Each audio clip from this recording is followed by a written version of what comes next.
Assalamualaikum warahmatullahi wabarakatuh. My name is Muhammad AZIM bin YUSOFF.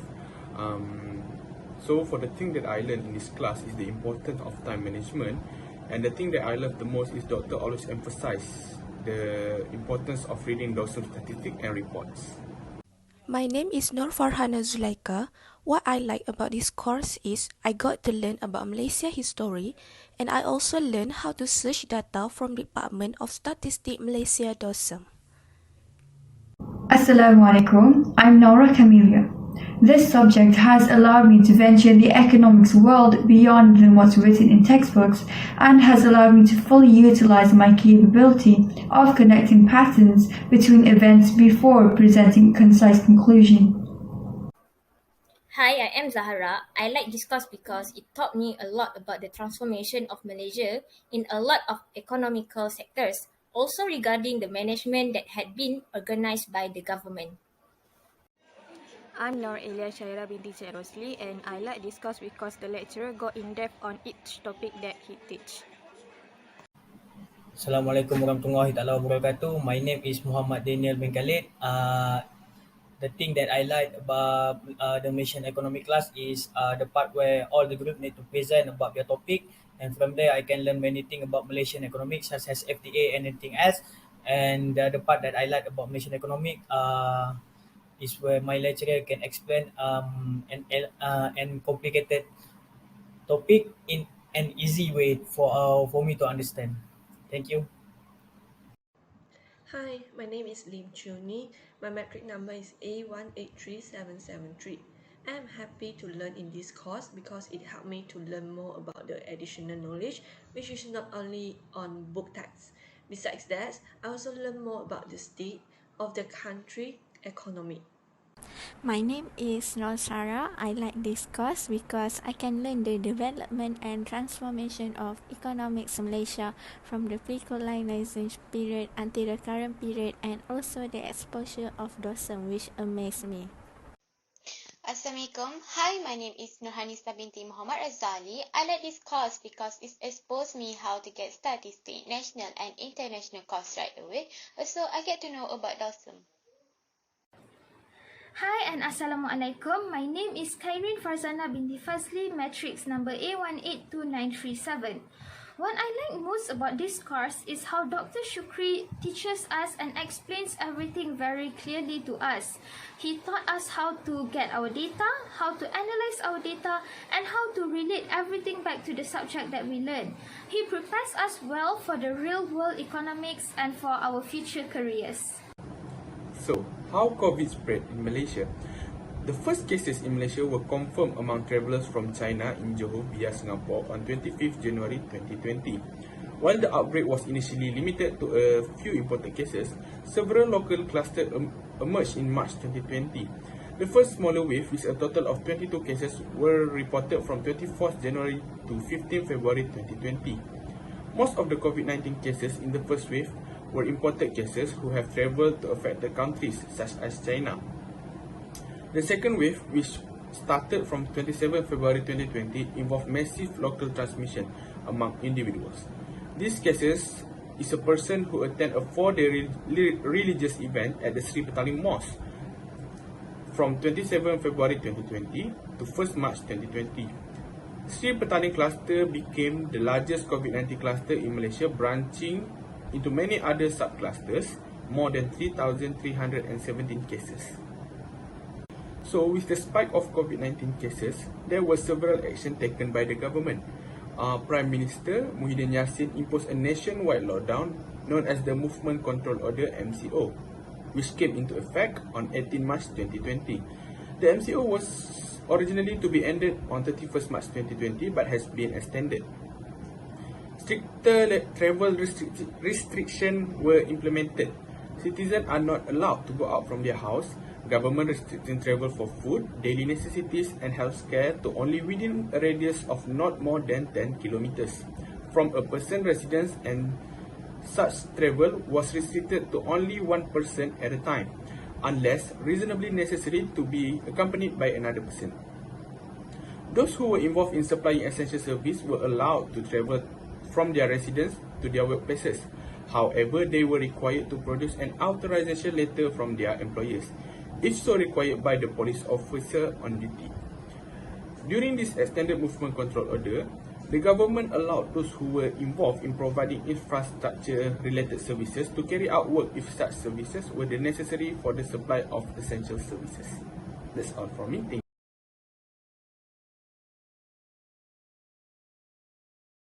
In Malaysia from 3rd January 2020 to 10:31 AM CEST 27 September 2021, there have been 2,198,235 confirmed cases of COVID-19 with 25,437 dead reported to WHO. As of 9 September 2021, a total of 37,395,688 vaccine doses have been administered. Until 27 September 2021, the total cases of COVID-19 that had been reported is 10,959 cases, and here is the list of each state cases cumulative.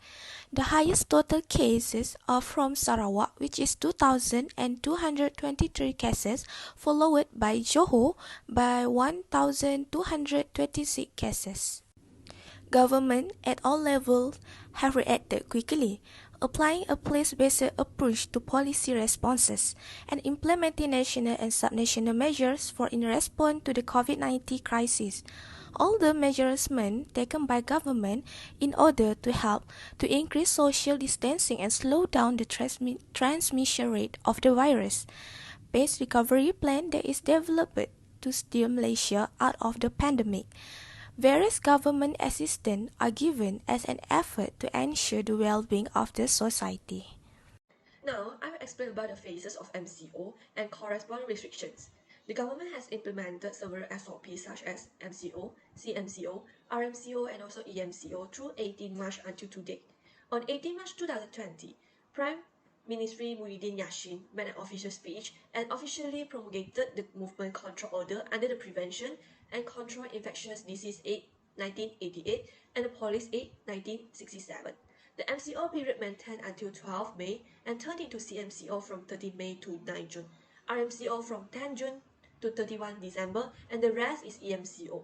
The date is not the most standard as the SOP will be determined according to the COVID-19 cases in each region. The SOP to be followed will be determined according to the phases of MCO. The SOP that run in MCO Phase 1 is general prohibition of mass movement and gathering across the country including religious, sport, social and cultural activities.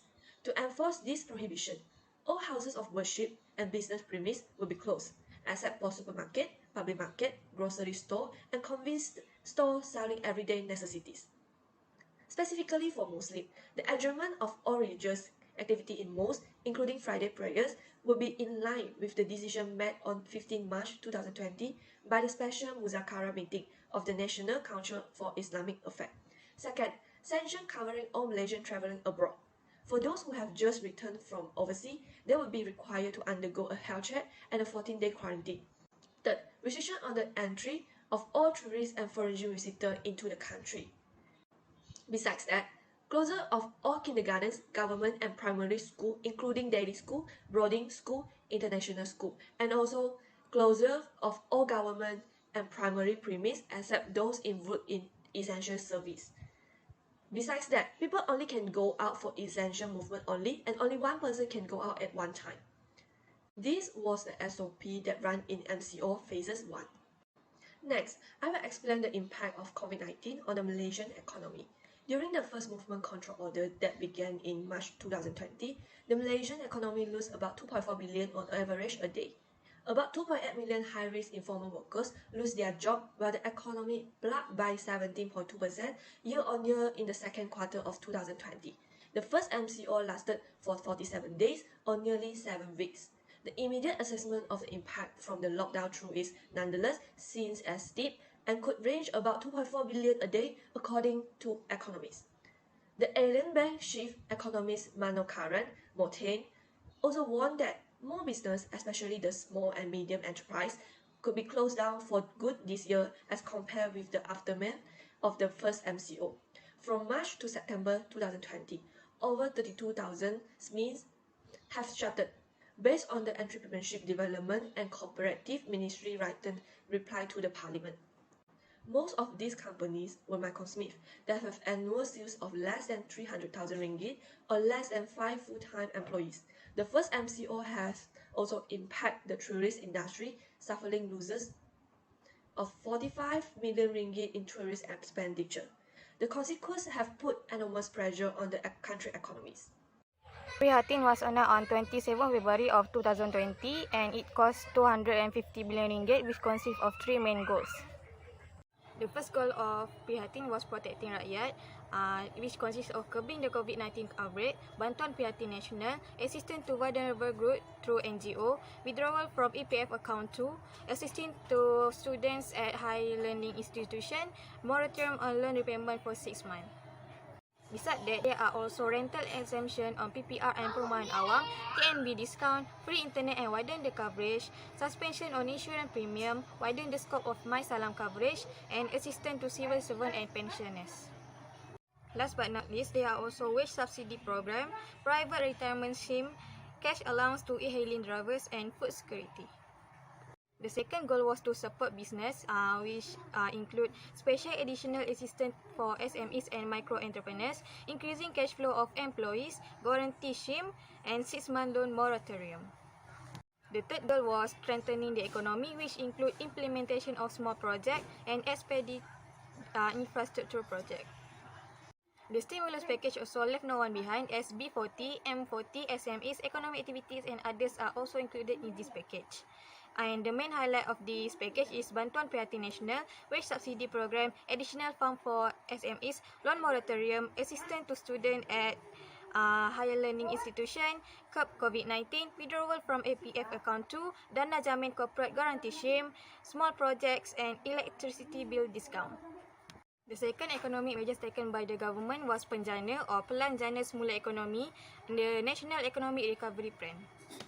Penjana is a short-term economic recovery plan which focus on three key thrusts, which is empower people, propel business, and stimulate the economy. For empowering people, the government aims to save jobs and promote employment while ensuring people have enough to live on. Apart from hiring incentive and expanded wage subsidy, reskilling and training are equally crucial to ensure workers maintain their skill. To propel business, measures will be introduced to enable workers and business to sustain operation and gradually enhance productivity. Support will be given to social enterprise to diversify economic activity. Targeted assistance will be put in place to regenerate the most affected economic sectors, while initiatives to increase consumer confidence and consumption will be launched. In addition, enabling business to go through training and digital adoption will be key as a business equip themselves to the new norm. For stimulating the economy, Penjana will provide targeted sectoral and systemic support to help them adapt and grow in the new norm operating landscape. Additionally, with initiative to encourage consumption of local products and services, Penjana is set to enable Malaysian economy recalibrate, rebound and recover. This is the overview of Plan Jana Semula Ekonomi Negara or Penjana. The next package we have is the National People Wellbeing and Economic Recovery Package, or we call it PEMULI. This package is worth 150 billion, comprising the government direct fiscal injection of 10 billion. This is aimed to give assistance to the people and to the business that are still affected by the COVID-19, and the three main of this package is to continuing the people's welfare agenda. So under this package, the government will help the people by giving them some money, and of course to supporting the business and increasing the vaccination to help the Malaysia recover from the COVID-19. As you can see, this is infographic about package PEMULI. So they will the government provide 150 billion, and of course another budget to this package. We call it BKC, Bantuan Khas COVID-19, and give it all the money to the rakyat. So they will spend this money to help our economy, our Malaysian economy recover from COVID-19 effect. So the next one, we have Pemerkasa. The package is worth for RM20 billion. The Pemerkasa package focuses on 20 strategic initiatives to boost economic growth, support business, and to continue provide targeted assistance to the people and sector that are still affected by the COVID-19.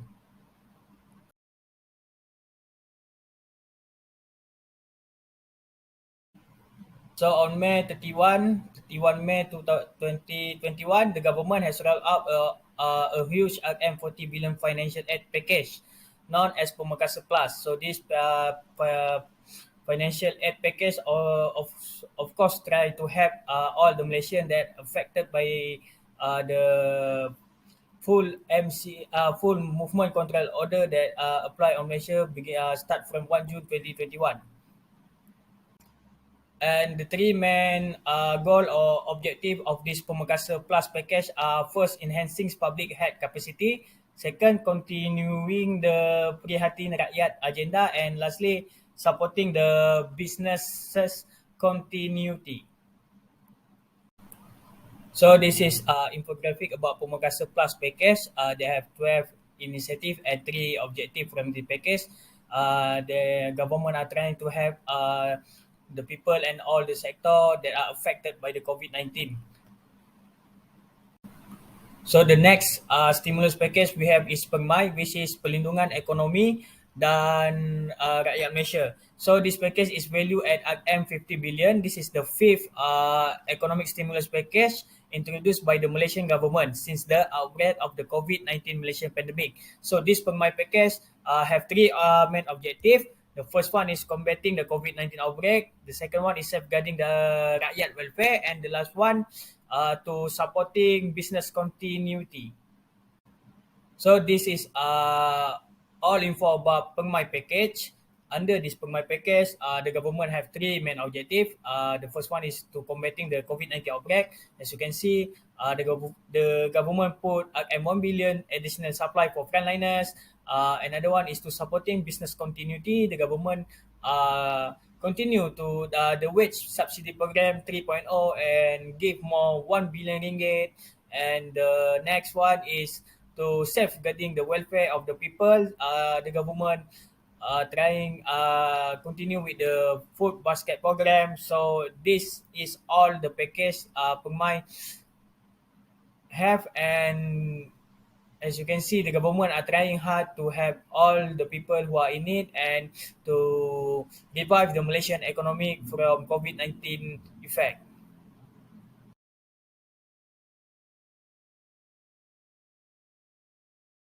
According to the study of REFSA in 2021, the retail sector has been majorly affected during the pandemic due to travel restrictions. Both international and domestic work from home adoption and reduced shopping traffic has caused 30% of malls to close since March 2020, leaving around 300,000 manpower jobless. Another sector that has been immobilized is the creative industry, due to exhibitions serve to connect artists and collectives, and concerts bring together enthusiasts and performers. Cancellation and postponement of events have almost zeroed the incomes of the artists and venue providers. Not only was filming activities disallowed, most musicians' contracts are left unrenewed and is supported only by its community crowdfunding calls like KLPC. The next affected sector is hospitality and tourism. According to REFSA, weak demand is due to restrictions. Malaysian Association of Hotels have claimed that MCO 3.0 has left 61.13% of workers on unpaid leave, and 70% of hotels are still operational with average occupancy below 20%. Aviation has lost 13 ringgit billion in 2020, while hotels have lost 11.3 billion since 2020 without any clear signs of recuperation. Now, regarding to agriculture and aquaculture, the pandemic has caused change in consumer habits. Low consumer demand due to dine-in restaurants and seafood restaurant closures have caused seafood prices to drop and stock pileups. Now, April 2020 reported that the price of fish sold from fishermen to village in March 2020, and the media reported a 33.3% job loss in fisheries. Now, because attention is usually on the main industries, which unintentionally leaves out certain parties when formulating aid programs, instead of depending on lockdowns, the government could increase support for overlooked industries while strengthening SOPs using science-based approaches. The type of economic activity that benefited from the pandemic most obviously is the e-commerce. According to global data analysis, fear of virus infections through cash handling and social interaction at physical store propelled Malaysia e-commerce growth at 24.7% in 2020. The industry grew so rapidly that e-commerce through the use of digitalization is now the source of new and ongoing employment. According to JobStreet, among industries that were most positively affected were those that involve digital and knowledge-based jobs, such as IT and technology and consulting. Those with physical and social jobs, including the service sector and health and medicine, scored lower but still had a generally positive impact. These industries were able to benefit from the pandemic due to the increasing absolute use of digital tools and also the flexibility of when and where to work. The changes that we had seen during the enforcement of the pandemic are the internet is being fully utilized and widely used in most aspects of daily life. Either it's for shopping, media, online learning, food delivery, and work from home, yet it's the first platform during the pandemic era. It is because the urge for people to practicing social distancing. Next, cloud computing is providing related application and security as employees work from home. During pandemic, we can see cloud is utilized by organization which is focused on three priorities, which are preserve cash and optimize IT costs, support and secure a remote workforce, and ensure resiliency. QR code has become one of the most used technologies by people worldwide this year as an registration mechanism before entering any premises and also popular in contactless delivery, pickup and appointment and payments. Fourthly, Malaysia government makes surveillance through the MySejahtera app. It can trace people movement easily, carry out health self-assessment, also can identify nearby hospital and clinic for COVID-19 tests. Then government also do have surveillance by using the drones during both day and night to monitor public movement in town and in town centre and red zone areas. In addition, Sarawak has rolled out a digital surveillance system that requires this being monitored to wear a QR code wristband to monitor and control the spread of COVID-19 at all its points of entry. In the first week of MCO, involvement of the public included the Malaysian 3D printing and design communities collaborating to produce face shield for frontliners. Sixthly, temperature sensors were increased in the use of high-tech temperature sensors at all premises. It has become a norm and a legal necessity that our body temperature to be checked first before we are allowed to enter. The next step is to implement a four-phase economic recovery strategy. This plan describes steps to prevent the spread of the disease and gradually restore economic activity. During this phase, restrictions are aimed at preventing the virus from spreading among communities with poor vaccination rates. The first phase, which imposed the most restrictive limitation, will go into effect across the country on May 12, 2021. Companies must use the work from home option unless it pertains to essential service which stay closed. SOPs limiting 60% capacity and working time as well as safe detention procedure should be required of company belonging to the service, except the agricultural and commodity sectors which are allowed to operate at 100% capacity. This is just a small portion of the retail commerce sector available to the general public. All forms of tourism, both domestic and foreign, are prohibited, as is travel. All of these steps must be taken to prevent viral infection which have serious consequences. How long COVID-19 will be with us? According to YB Khairi Jamaluddin, the rise of Delta variant as well as different novel variants has made it challenging for scientists all around the world to attain cluster immunity. Malaysia will enter the COVID-19 endemic phase by the end of October, and people will have to accept the idea of living with the virus despite the fact that the government has managed to suppress the COVID-19 pandemic. Okay, next I will continue with second phase. Most sectors are open than first phase, such as manufacturing, automotive, cement, and furniture production is allowed to be operated with other necessary sectors in phase 2. Business are allowed to operate up to 80% capacity. Socio-economic costs in this phase remain high, although lower than phase 1. The daily economic loss is expected to reduce to RM550 million, driven by the opening of the manufacturing sector, which is contributor key to GDP, and the workforce in Malaysia. With the opening of the sector involved, there was a sharp increase in labour mobility given that 30% of the workforce will be allowed to work from the premise business and reduce the risk of job loss in this phase. During phase 3, school and institutions of higher learning reopen for face-to-face teachings. Nursery and kindergarten as well will be allowed to operate for all. Only businesses are exposed to high risk of infection will remain closed, while other businesses are allowed to operate at capacity maximum 80%. With the growing contingents being successfully controlled and easing of internal restriction, this phase economic losses are expected to be at moderate level. Losses to the daily economy is estimated to be worth RM160 million. Reduction of these losses will be driven by the opening of the domestic manufacturing and tourism sector, which is major contributor to Malaysia's GDP and workforce. With the opening of all the sectors, there will be an increase significant in workforce mobility, given that 44% of the workforce can work.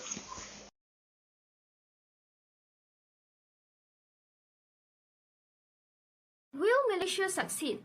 Unfortunately, it is hard to say for sure when, if ever, will Malaysia finally beat COVID-19 once and for all. If we look at the statistics, the future is looking bright for us with the total active cases for Malaysia finally receding. However, we cannot be complacent because Malaysia's history has shown that the decrease in COVID-19 cases are not indicative of Malaysia's success.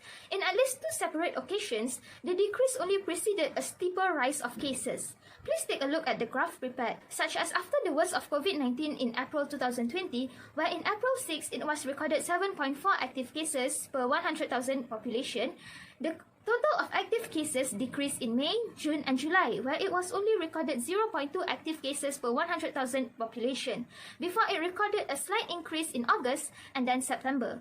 Then in October, there was a steep surge in total active cases with 8.7 active cases per 100,000 population, and then it further rocketed upwards to 34.1 active cases per 100,000 population. Next, the same pattern can be seen in 2021, where the COVID-19 active cases lowers in March and April compared to February before escalating upwards in May and June. It decreases again in July before skyrocketing in August. However, a slow decline is noted in September 2021 after the increase as seen in the enlarged part of the graph. In a week's time between 2nd till 8th of September, the total active cases has been slowly decreasing, and we hope to keep this momentum going forward. As such, we need to maintain a steady decrease in COVID cases and avoid the sudden jumps like those which happened before. So how are we as a nation going to do that? Basically, we need strong, efficient leadership and also cooperation from each and every citizen. This ensures that we have holistic plans like those stated by my group mates, and we can carry them out well. We need to follow each SOP closely and get our vaccines as soon as possible. Inshallah, with everyone playing their part, we will get through the worst of it and become a better nation in the process. What is it going to be like after COVID-19? For sure, we will not go back to the way it was before. Changes have been made politically, socially, and also economically. However, this crisis has opened the door of opportunities for us and also prepared us for future predicaments that may occur. In the 12th Malaysia Plan, strategic steps have been lined out to make Malaysia a high-income nation with focus on economic empowerment, environmental sustainability, and social re-engineering. COVID-19 may not be fully eradicated, and we may have to live with it for years to come, but we will never stop improving ourselves and developing our nation. Like a wise man once said, you know what's great about hitting rock bottom? There's only one way left to go, and that's up.